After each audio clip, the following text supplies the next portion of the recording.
So we're having a little bit of technical difficulties, but hey, we're in. Better late than never. It is time to talk some NBA here tonight. Only one game on the card, but we are going to break this thing down 9 ways to sunshine here. See if we can't figure out a couple of ways for us to bet it and make a few bucks. And you see him on the screen, R1L, Steve Merril in the house. Ready to do this thing here tonight. What a difference a week makes, though, Merril, does it not? I mean, seems like forever ago, but really just 1 week ago, the amount of shit we took in the chat room about Minnesota sweeping Denver and the champs are chumps and oh my word. But crickets, quite honestly, over the last couple of days about all of these Denver. Who knew Denver was that hated, Merril? I had no idea they were that hated. But yet here they are, 1 game away from advancing to the Western Conference Finals here. What surprises you most about how this has played out so far? Yeah, who knew Denver was this good, right? Who knew Jokic was this good? No, a week ago, nobody remembered. It's just amazing. Minnesota's the higher seed. Oklahoma City's the higher seed. They're both on their way out, most likely. It's going to be Dallas, Denver, unless something changes. They're both about 80% chances to advance now. And if you look at the standings, Denver's now 2 games ahead in wins, 1 less loss than Minnesota. So, yeah, they're the lower seed, but they have a better win-loss record already. And both teams have played 91, 92 games. But like you said, Joe, less than a week ago, 6 days ago to be exact, Minnesota was a minus 500-plus favorite to win this series after the 2-0 lead in Denver.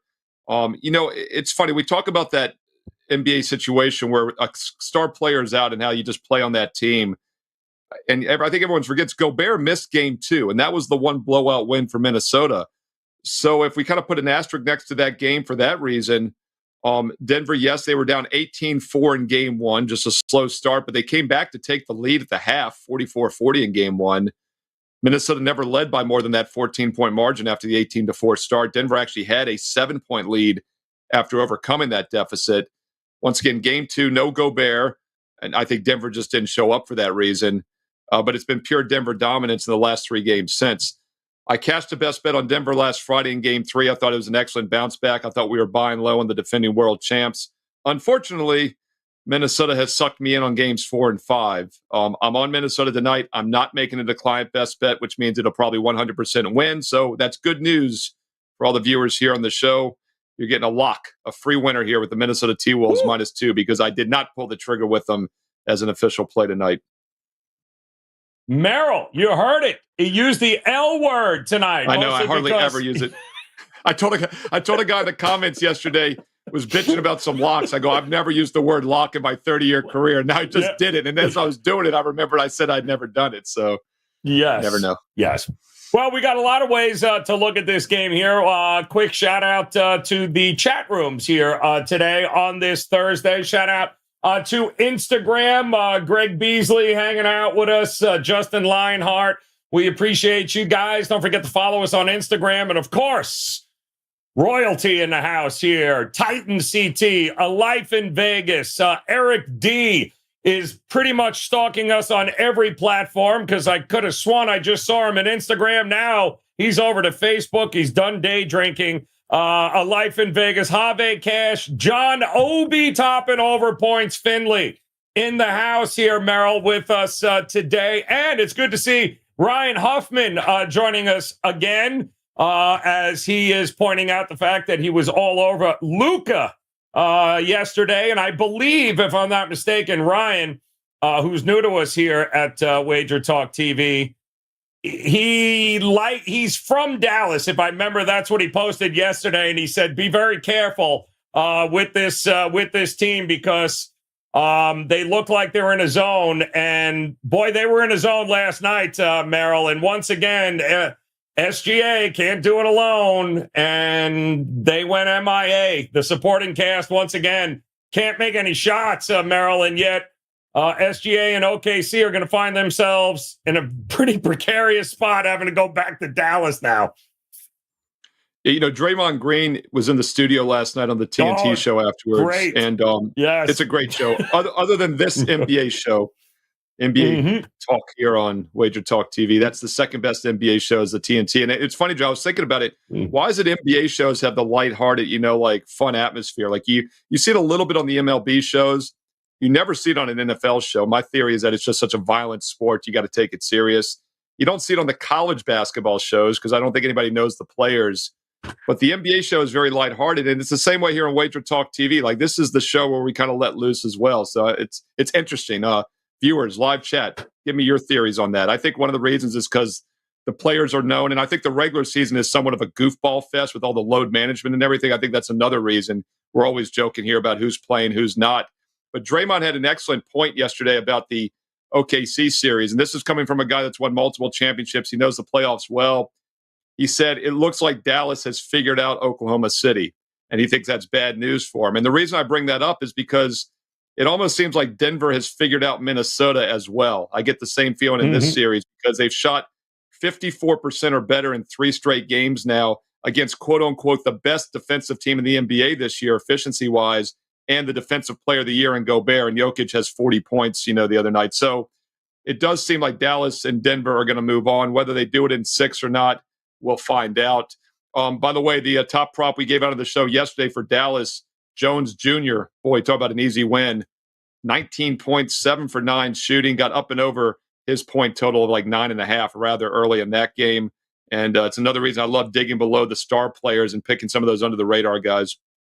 Yeah, you killed it with that last night as well, pointing that out, Maryland. It was obvious again yesterday, pretty early in that game, that points were not going to come easy, certainly for OKC. And young team, we talked about it. Now all of a sudden find themselves back against the wall, having to go on the road. And I don't know, what is it with some teams like the Dallas Mavericks, Merrill, who lose at home and then they go on the road and they got no problem. Dallas has done this, it feels like, forever. They've done it all playoffs long here. I think even dating back with Luka, going back the last couple of playoff series, they throw up all over themselves at home, give a game away, and they're almost automatic in the next game. I mean, truly zigzag worthy there, the Dallas Mavericks. Yeah, how about the Boston Celtics? Their win last night moves them to 15-14 at home the last 3 years.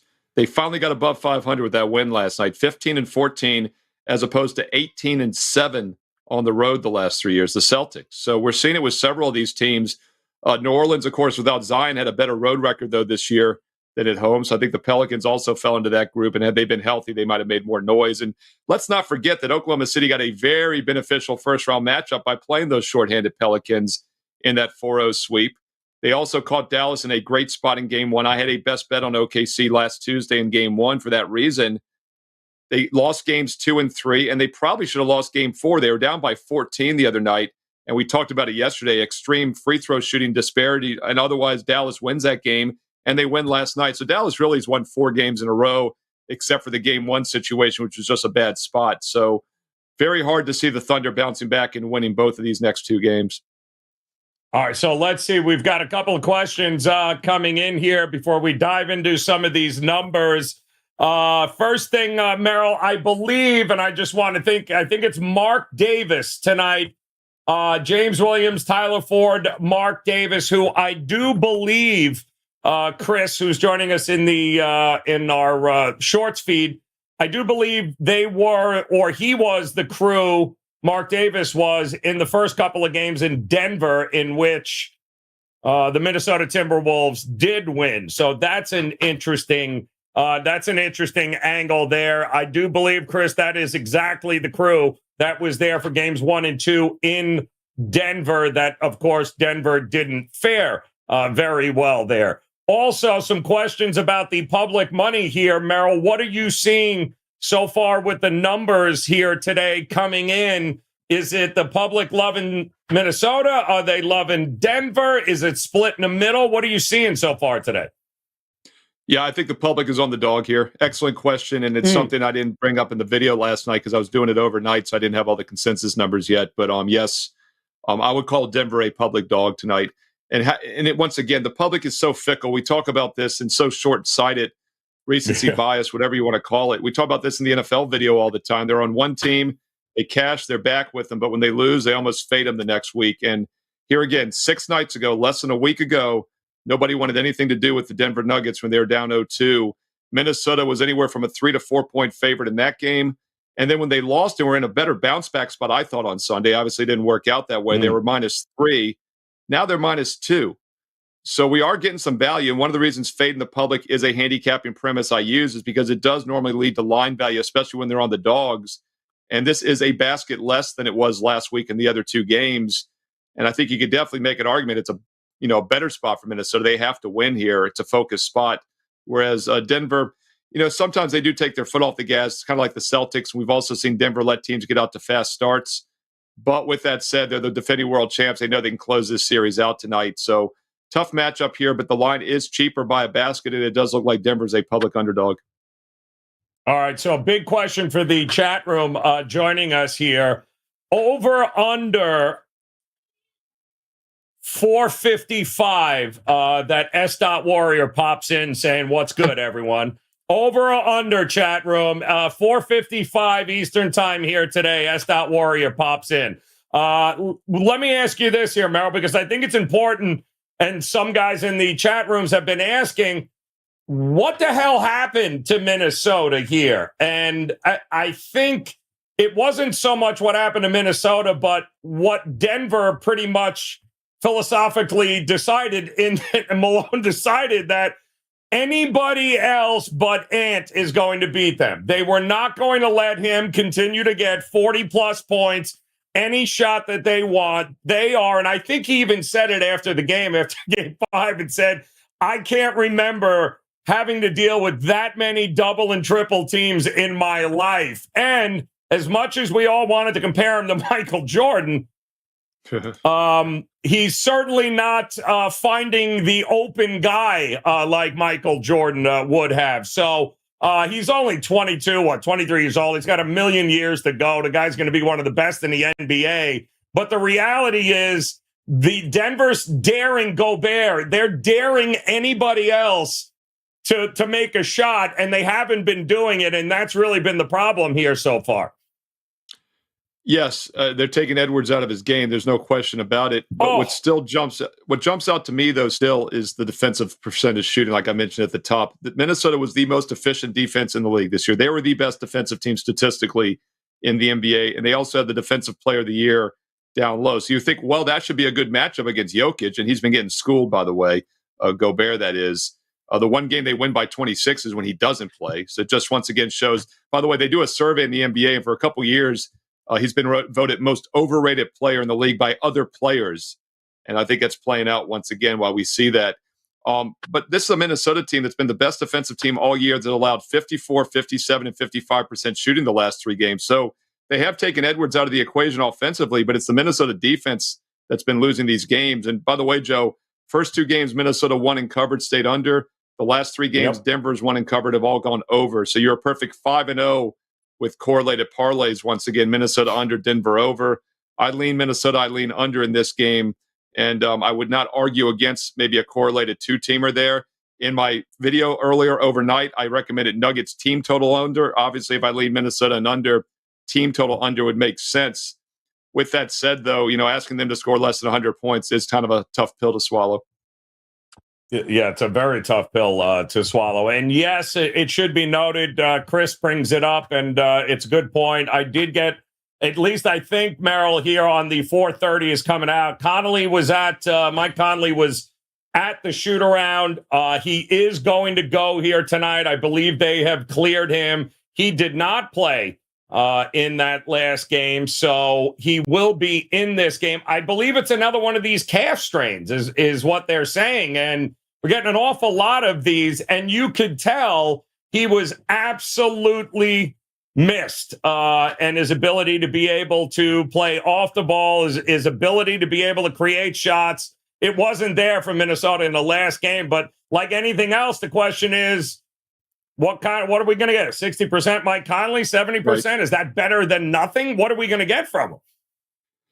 Yeah, I like the under in this game, and I probably would have rather have had Conley out just for that reason, because you're without your quarterback, without your point guard.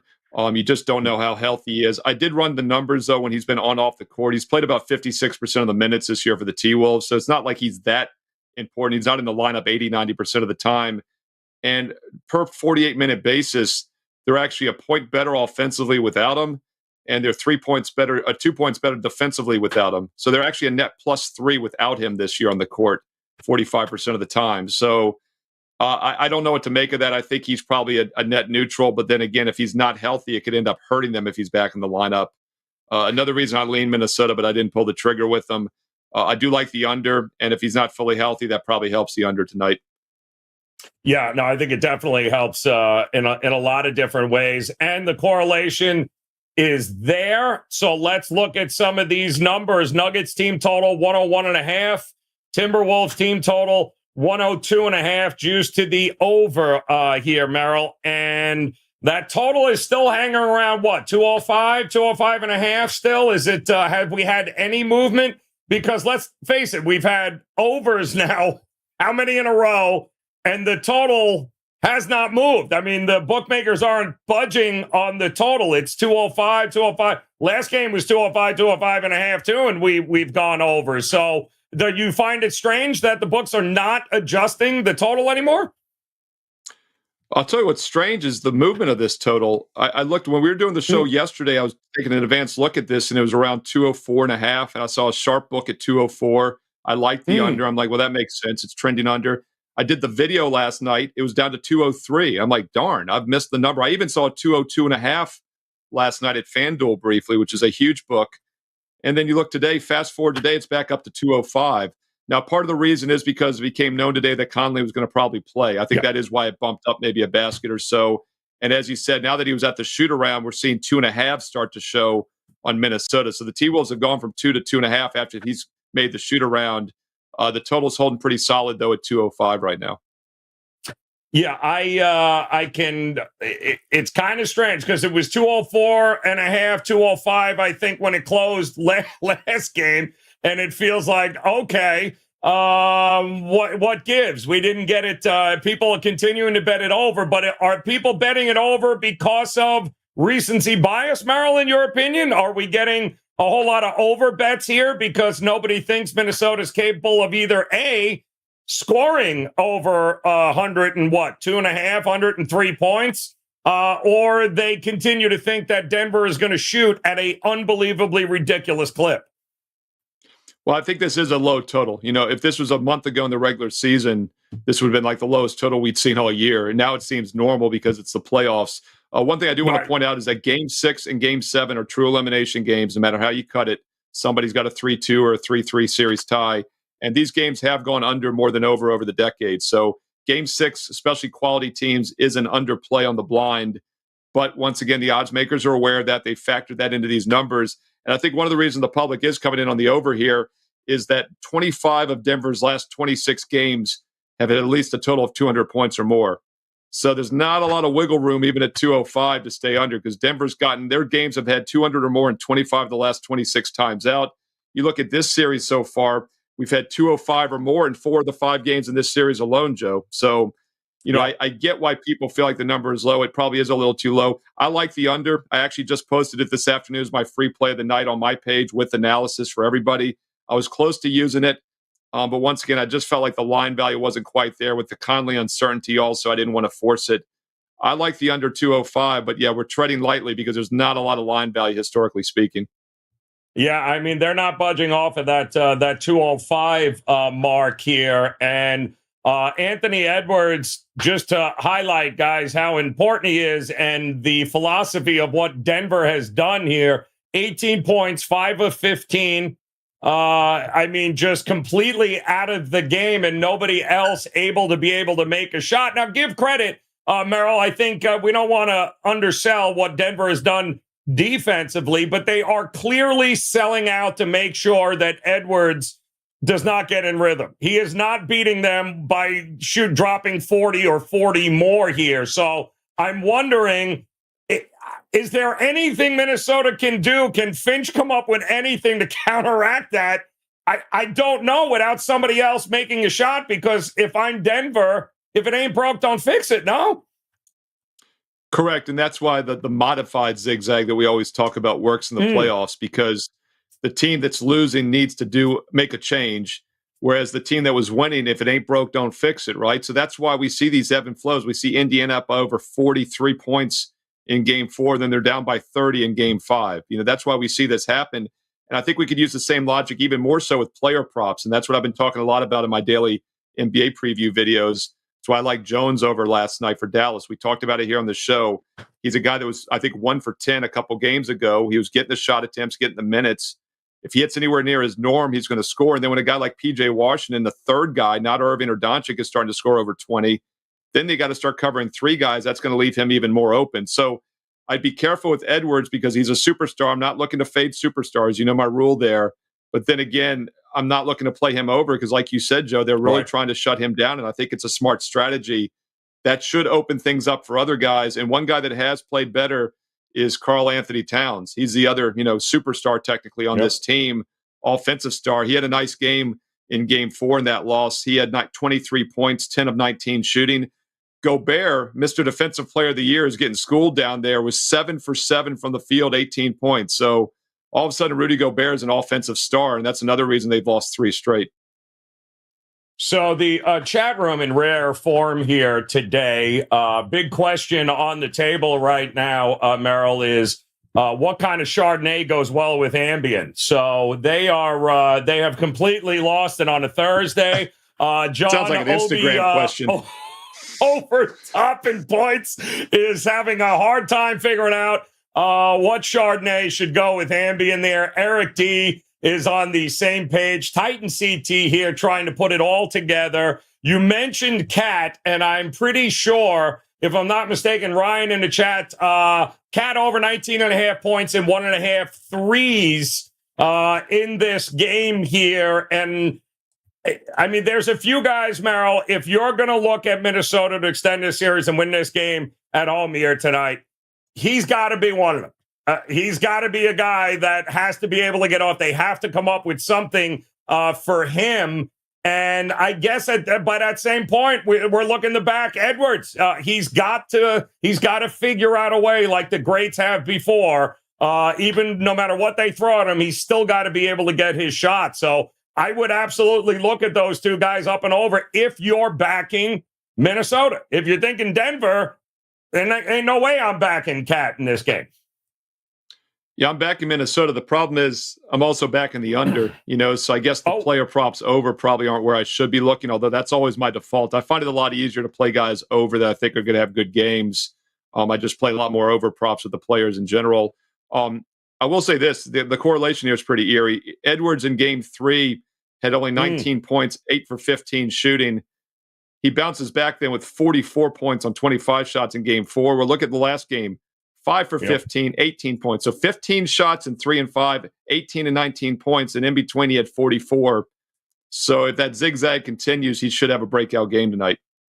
Yep. MPJ, John Peterson saying, where has he been? Michael Porter Jr., is he going to be able to turn it around? But how much do you really have to do with what the Joker has done is absolutely ridiculous. 40 points, 15 of 22 shooting, 13 assists, and I believe this is the first time that we have seen a guy that have back-to-back double-doubles. He hadn't had 1 turnover in a game, I don't think. I don't think the Joker turned the ball over once, and they have no answer for him. So how can a team with Rudy Gobert, Karl Anthony Towns, Naz Reid, one of the best defensive teams, elite defensive teams all year, they have absolutely no answer for the Joker. Can they win with him still dropping 40 and doing his thing here tonight? Yes, he had 40 points, 13 assists, no turnovers in Game 5 is what you're referencing there. And he's the first big man ever to do that. And he's actually only the second player in playoff history to have a 40-13 and no turnovers. They started taking turnover stats in the late 70s. Chris Paul was the other one to do it. So we're talking about a point guard, Chris Paul, and we're talking about Jokic. That's how crazy this is. He basically plays like a point guard, 13 assists, no turnovers. They're not going to stop him. And that is the concern because Minnesota's calling card was defense. Gobert is supposed to be the best, and he can't even come close to stopping him. So Jokic over would be the only way to play it. he's pretty much priced to perfection, though. So I'd rather dig into the card, find some other guys. Once again, I'm looking for unders because I like the Denver team total under. Yep. But one guy I do think could have a breakout game is Michael Porter Jr. that you mentioned. He had 6 points in game 5, but he was 2 for 10 for shooting, 2 for 7 from 3-point range.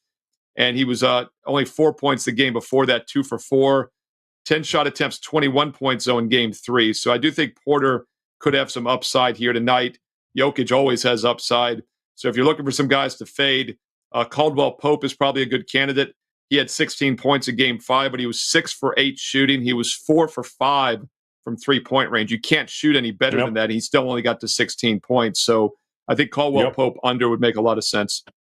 Yeah, I agree with that. And also looking at, we're seeing a couple of the comments in, one in which I absolutely agree with here. I'm on the first half under at 105.5. When you look at the numbers and dive into what has happened here, especially in the last game where Denver shot 54% with hands in their face from 3-point range, Merril. I mean, not wide open three, 7 of 13 with guarded threes. They were making it from everywhere, but we also had the fewest possessions of any game, and we had the slowest pace of any of the games so far here. We also are seeing over the last 3 games in this series, Minnesota is averaging, Merril, you ready for this? 44 points in the first half. 44. How are we getting to 106 or more points in this first half? I don't see everybody lighting it up from 3 here. So I do think the first half under, Merril, at 105.5 is not a bad look. If everything stays the status quo, I don't know what else we could possibly expect from Minnesota and Denver, except a lot of defense. And at some point, this ridiculous shooting has to regress for Denver, doesn't it?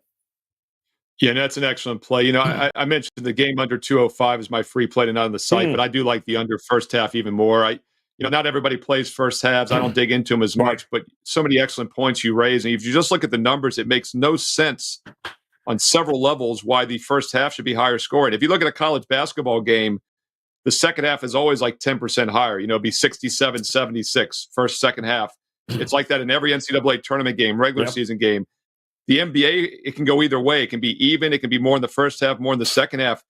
I see no logic why the first half is going to be higher scoring tonight. First of all, 4 of the 5 games in this series have totaled 205 or more. I mentioned that earlier. That's my concern with the under 205. But let's look at the 5 games so far first half. 84, 96, 97, 113, 94. So 4 of the 5 has stayed well under 105, even though 4 of the 5 have gone over 205. So it makes no sense. And then to take it a step further, it's a home elimination game for a good defensive team that's off 3 bad defensive outings. You got to figure defense is going to be their focus out of the gate. And Denver has shown the ability to come in complacent sometimes, and then rally in the second half. Yeah, I really like under 105 first half. It makes no sense. In fact, when I first saw it, I thought it was backwards. I thought it should be 100 first half, 105 second half. So I'd like an explanation by the odds makers what they're looking at when they set that price. I no idea here. So I believe, Kevin, there it is. First half under for me. I believe FB Coach, you're on that as well. Wolves first half I'm seeing from Brand in there too, which I think all correlates here, but you better get more points. You better be averaging more than 44 points in the first half if you're going to beat Denver. And Eric D has an interesting question here as well. Talking about how Teddy always talks about in big games, the better team usually wins, right? Isn't the better team Denver, Merril, here? Or are we missing something? Yeah, but 6 days ago, everybody thought the better team was Minnesota. And if you look at the regular season metrics, not only were they the higher seed, which I don't put a lot of stock in that, but defensive efficiency, net rating, they actually were ahead of Denver in the regular season over 82 games. So my concern coming into the playoffs for both OKC and Minnesota was the experience factor. And I will say, Joe, it looks like that's played out because Oklahoma City hasn't made the adjustments. I think there's a lot of lack of playoff experience, even at the coaching level there. As you said, SGA's become kind of a one-man show. That's not what you need in the playoffs. And Minnesota's a young team also. So I do think the experience factor, especially against a team like Denver, is what's going to do them in. And I do think Denver's the better team. They're going to win this series. But once again, 6 days ago, everybody thought the opposite. Yeah, well, and we're seeing Denver money line, Denver first half, Denver first quarter. I think that makes all the sense in the world. Nas Reed points over, asks John Alonzo here. Interesting spot for Nas Reed. It has not been outside of that first game in Denver, I think, where he was a big part of the win. His net rating on the court in this series has been abysmal. They are, it was minus 25 last I checked a game ago. They are not winning the minutes with him on the floor. In fact, for that matter, they didn't win the minutes with Edwards on the floor in the last game either. You know, when Edwards has got minus 12 or minus 13 as a net next to his name at the end of the game, if you can't win the Edwards minutes, you ain't winning the Nas Reed minutes. How much can we trust Nas Reed pretty much in this spot? And are we looking at everyone playing 45 minutes here? The big guys all playing 45 plus minutes in this one, Merril? Yeah, I mean, Nas Reed's had 7 or more in all 5 games. He's had 14, 16, and 11 in 3 of them, 7 in each of the others. He's priced around 9. He was 0 for 3 from three-point range in the last game. So if he'd hit 1 3, he would have gotten over that total with 10. I like him over 9. It's not something really strong, but if I was going to play that, I would take the over 8.5, over 9 for Nas Reed points.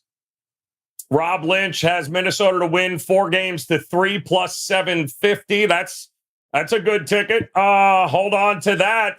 And that's an interesting question too, Merril. It was asked in the chat. Minnesota wins tonight, Game 7 in Denver. Is this a zigzag from here on out?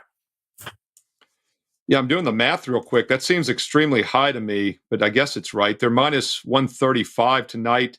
I would project them to be about a 5.5-point dog probably in Game 7, which is exactly what the Knicks are tomorrow night. That money line's plus 185. So, yeah, I mean, that seems like a decent price, actually. I'd have to run the numbers there, but I would think it's probably paying less than 7 to 1. Yeah, that doesn't sound too bad to me. I don't think it's going to happen, though. It's got a chance. It's not I'd rather have that ticket than not. That is for sure here right now, and he's got him. How about do we think a difference is going to be made with Minnesota if Conley is playing? Conley is playing, Mark. He is going to give it a go. How effective he's going to be, I don't know, but I do know this, Merril. Minnesota's better with him than without him. The question is, how effective can he be?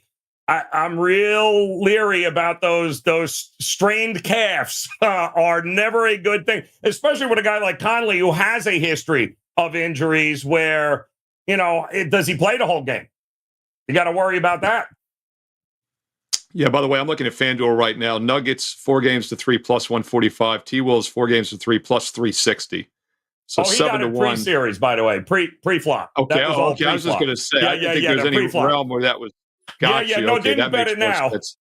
Yes, pre-flop. Yeah, no, he's got a nice price then. Yeah, he can definitely hedge out. I would hedge out of that, by the way, because I don't think it's likely to happen. But you're in a good situation. You could actually take the Nuggets plus 2.5 on the point spread tonight and try to catch a middle. Because then if Minnesota wins by 1 or 2, your ticket is still alive and you've covered back your initial investment. So that's what I would do. I would hedge out the initial cost of the ticket on Denver plus 2.5. I think that'd be what I would do personally. Yeah, I mean, my concern with Conley is that I just don't know how healthy he is. I'm assuming he's not 100% healthy, and that makes me very nervous. Once again, I lean Minnesota, I lean under, but I think Conley not 100% hurts the T-Wolves, could help the under. The more I've looked at it, though, I do like that first half under 105. That price makes no sense to me.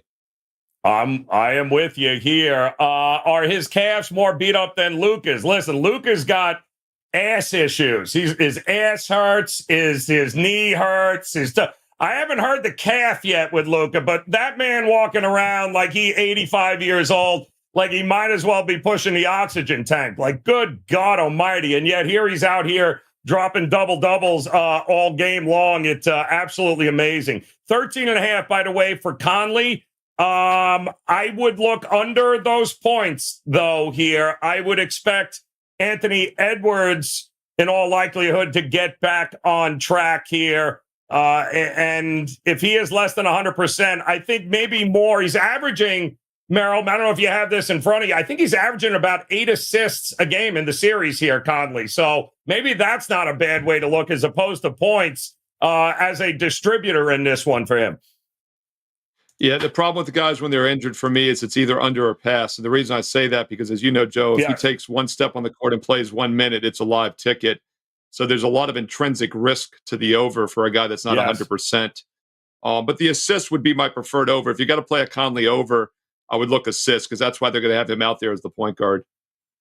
By the way, Gobert, is he going to keep? They're going to keep him on guarding Jokic because it hasn't worked out all that well. 29.5 points for the Joker here tonight, just under 30. Merrill, again, you say it all the time. I'm not looking to get in front and fade superstars. I don't care how good or how bad they have looked. I don't care how high the number gets. 29.5 here, back-to-back 40 plus. And I just don't know what Minnesota can do to slow him down. They're better off just saying, all right, do your thing, Joker. We just can't let guys like Jamal Murray and Jackson and anybody else beat them here tonight. Be easier said than done, by the way. Yeah, by the way, the two guys I didn't mention for under player props would be Gordon and Murray. I think one of them definitely stays under. Murray's a little banged up, and I think you're right. They can't stop Jokic. But how ridiculous is this right now? We're asking if they should tell the defensive player of the year to stop trying to guard somebody. I mean, what a joke Gobert is. It really is, and that's why I think Minnesota's in some serious trouble.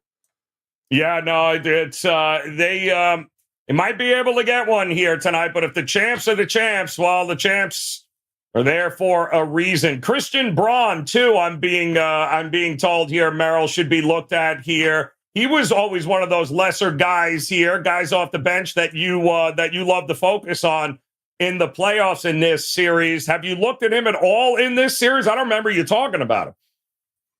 No, he's not a guy I've looked at. I hadn't really looked at Naz Reid either, but after, the one viewer question earlier, I would leave Naz Reid over 9. But yeah, really no opinion there. The problem, it comes down to minutes for these guys. What I look for when I'm playing player props and why I lean towards the over, because I like to look for guys that are getting minutes and getting shot attempts. Yeah. And that's another reason I really liked Jones last night, because 2 games ago, he was 1 for 10. If they hit anywhere near their shot attempts, they're going to get up and over. And Karl Anthony Towns is a guy that's had a lot more shot attempts the last couple games. And that's not a fluke. It's because, like you said, they're trying to shut down Edwards. So I think Towns over makes a lot of sense. And, some of the lesser guys for both Denver and Minnesota, I just don't think are going to see the court as much, especially in an elimination game like tonight. I am seeing it's time for the alternate market, Merrill. We're at the point of the show here. And by the way, it's 456. Where's S. Warrior? Those that you had over 455 before he pops in here and starts screaming, what up, people? Take Miami. AO's in the house, though. Pistons in 5. AO, we love you. Always a pleasure to see you. Alternate market time, Merrill. And we're looking at alternate total team points for Denver. I'm seeing 107 is an option, 112. How many points have they dropped in these last couple of games in these wins here? They're at 101 tonight. If you wanted to take them at over 106, over 112, which is what they've been getting, right? I'm seeing some huge numbers here for the Denver team total if you think this thing is going to go that direction. Yeah, I mean, I'm Minnesota, and I'm under for the game, under for the first half. So any Denver team total props, I'm leaning under. So I would like either full game or first half. I think that first half makes a lot of sense. Once again, I expect Minnesota to come out with defensive intensity after 3 really bad defensive games now back at home. Could see Denver come out a little sluggish since they had 3 straight wins. So I like the Denver first half under, team total for the game under. Those would be the ways I'd play it. If you are backing Denver, then just go all in Denver, Merrill. All right. I mean, if you're going Denver tonight and you think Denver ends this, then go for it here, because the 101.5. Listen, Denver could still lose and get over the point total, right, Merrill? I mean, that's very feasible in this spot here at 101.5 here. So Denver you could still cash that ticket over on their points and Denver not win. So you still have an opportunity, even if you're back in Minnesota, to cash a ticket on Denver getting over that. But I think you and I are in agreement, short of any sort of crazy 3-point action here tonight, and Denver has been on a roll, but the regression, does it hit now? Does it hit next series for Denver? Game 7 is going to be extremely interesting if we get to it there, but the bottom line, if you like Minnesota, their team total over 103, Merrill, seems feasible. If you like Denver, their team total over 101, that seems feasible too as well. Yeah, one thing I'll point out, though, is we're talking about all 4 of these 5 games have had 205 or more. 4 of my 5 mathematical rescores have had 204 or less. And that's because the pace has not been fast. I mean, if you look at game 5 the other night, look at game 5. I mean, the 55 and 49% shooting, they still only got to 209. So, the pace hasn't been there. And that's another reason why game 6s and 7s trend under more times than not, because teams tighten up, less possessions, more defensive intensity. So I'm pretty much leaning towards under props on team totals any way you're cutting it tonight in this game 6. The slowest paced, and the only reason it got over, Merrill, is because of the absolutely ridiculous shooting and efficiency of Denver. And that's kind of the only reason that we have gotten up and over here. And by the way, S. Warrior in the house, jumping in here. Very nice. You're a little late, but we did cash a ticket on you, S. Warrior. We appreciate you announcing yourself. Yes. At what time? 5 o'clock. There it is. It's 5 You might have had the alt line. He might have had the alt hour line there, and that's exactly why he came in at 5 Eastern. It's 5 o'clock somewhere. Yeah, exactly. It's especially here. Mulberry Miles in the chat is throwing Denver bombs all over the place. He's got $1,000 on Ant throwing a tantrum here tonight. Boy, the shit talking going on for Denver backers in the chat room is over the top here. But Slow Jams wants to know, Merrill, we getting 2 game 7s on Sunday? Well, I mean, Indiana's a 5.5 point favorite tomorrow, so they should win. They have about a 65-70% chance. So then we need Minnesota or OKC, and Minnesota is a favorite. So yes, more likely than not, we will have 2 game 7s. But now OKC game 7 will be Monday, but Minnesota, Indiana are both favorites. So, well, the math of having both on Sunday, no. But I think we will have 2 game 7s on either Sunday or Monday combined. How about that? Yes, like that. I think, and the NBA would love nothing more than a couple of more game 7s. Nothing more there. Anthony Edwards over 2.5 threes. I'm seeing he's attempted 8, 5. He's basically gone over. I think he's gone over at least 3 or more in 3 of the 4 games here, Merrill, if I'm not mistaken. So he's not a bad look. Over 2.5 3-pointers is not a bad look. And Michael Porter Jr., this is interesting, over 3.5 points in the first quarter for JG in the house, throwing that in there. Not a bad situation. I don't mind that either. I think Michael Porter Jr. has got to step up here for Denver at some point. But everyone keeps thinking Jamal Murray is yet to have that Jamal Murray game. He may not have it, Merrill, in this series here. If they even get out of it, we may have to wait for them to, get to the next series if we're going to see him. I don't know that this is a great matchup or he plays that kind of role against Minnesota here in what could be, 2 more games? Yeah, let's keep in mind, everyone keeps waiting for Kyrie Irving to have one of those breakout scoring games, but he's getting assists, doing other things, right? So it reminds me a lot of Dallas. And, oh, by the way, Dallas is up 3 games to 2, just like Denver. So there again, if it ain't broke, don't fix it. Murray doesn't have to do anything different.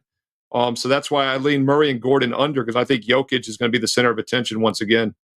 Yeah, love that SI35 Joker under tonight. They are going to make an effort to defend him and let somebody else try and beat them. Listen, it's worked for Denver. They've done it to Ant. They've made life a living hell for him and have dared anybody else to beat him, but nobody else has stepped up at this point. You can't let him drop another 40 burger on you, Minnesota. Sorry. And like you said, Steve, the reigning defensive player of the year. Hello? Like, where are you, dude? Like, where are you here? Somebody has got to step up here and dare somebody else on Denver to beat him. No? Well, let's give Andy Lang, the prop master, some credit. He loves to do that fade the newborn baby angle in golf, UFC, tennis, and we joke how it's the individual sports. Well, I don't think that's what's going on here, but it is something to keep in mind. He missed game 2. His girlfriend was having their first child. They won by 26 without him, and they've gone 0-3 since he's returned, and all 3 have gone over. So maybe there is something to that angle. Yeah, it's a little sleep with one eye open kind of situation, except for And he's Scotty on French Scheffler. time. Yeah, and French time. That's right. Except for Scotty Scheffler, who had a brand new baby and then goes out and eagles the first hole today. So forget it, guy's an absolute freak.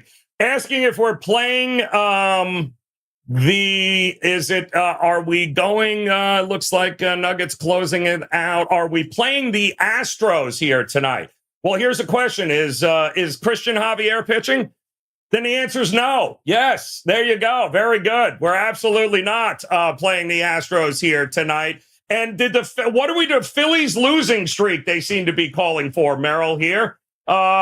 They beat the snot out of the Mets. They're probably going to beat the snot out of them again here today. And Dan, I think, needed these last couple of hours to place a bet on Philadelphia. I believe he's mortgaged everything he's owned to put it on the Phillies here tonight. So we wish Dan the very best there, Merril, with that. Not sure how that's going to work out for him, though. Oh, my goodness. Yeah, by the way, I've got a free play in that Astros-A's game on my page right now for everybody. And also did a standalone video here on WagerTalk TV. So check out my page, Steve Merril, WagerTalk.com, for that free play in baseball. And I do have a strong best bet tonight on one of the night games as well, an over-under. So I know we're talking basketball, but yeah, you're right. The daily bread and butter for here on out for the next several months is baseball. Yep. Will be baseball, guys, and we have got you covered. Conley, 13.5 points is what we're getting, little Aaron. That's was the last number that I've seen. If it's changing all, we also got under 205. Absolutely, Gilly from Green Bay. That is our consensus here. And Steve and I also love the first half under. What did you see it at, Merril? 105 now? It was 105.5 earlier. Down to 105.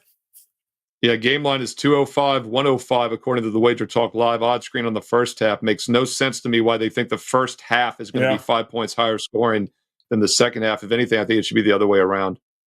I agree. AOD, just take the Tigers in 5. No, Yanks are Twins. Stop it. We all know the Yankees already beat the Twins again for another time. That'll do it here. Merril Bell, are you locked, loaded? You didn't post it in the NBA, you said, here tonight. But what do you got coming up here at WagerTalk.com? I put a free play for this game up tonight on my page. I mentioned that free baseball play, but I also have a free play in this NBA game for everybody tonight on my page at WagerTalk.com. And then the best moneymaker, the client best bet, is a baseball game tonight, an easy over slugfest, which I think will be over nice and early with some runs scored. Check that out right now, Steve Merril, WagerTalk.com. And we do have a 7-day baseball special, 7 days for just $49 if you want to get on board tonight and get that best bet and the next 6 days and nights as well. Steve Merril, WagerTalk.com. And don't forget, 2 free play videos up for baseball, including the late night game between the Dodgers and Reds here on WagerTalk TV. So check out the baseball and basketball free content. Hit subscribe and hit the bell for instant alerts. Thumbs up, like, and comment below. We read all the comments and we reply back. Yeah, we absolutely do here, guys. Should be a fun one, but like you said, we got a couple of more coming up. Merril, tomorrow on a Friday, heading into the weekend. And will Knicks fans have a coronary? Will they be on Instagram drinking quickly tomorrow? Knicks fans got a lot on the line here tomorrow, and congratulations if you do win your prize. Well, losing in 5 to the Celtics here. Yay. Sounds like a great prize there, Merril, unfortunately. You guys are great. Bokum, Sonny, we appreciate it. George Wood in the house. Gilly from Green Bay. AOD, Eric D. Free Sauce Day. Hey, free sauce in the house. Love that. Conley assists and rebounds over 8.5. We appreciate that. Ryan Huffman, Edwards, over 2.5 threes is exactly what we were looking at there. You guys are the best. We appreciate, as always, you guys hanging out with us. Make plans. Come back and join us again tomorrow. We'll do it again. Big weekend coming up across the board. We have got you covered. Until then, on behalf of Steve, we appreciate you guys. All the best here. We'll talk to you again tomorrow. Good luck.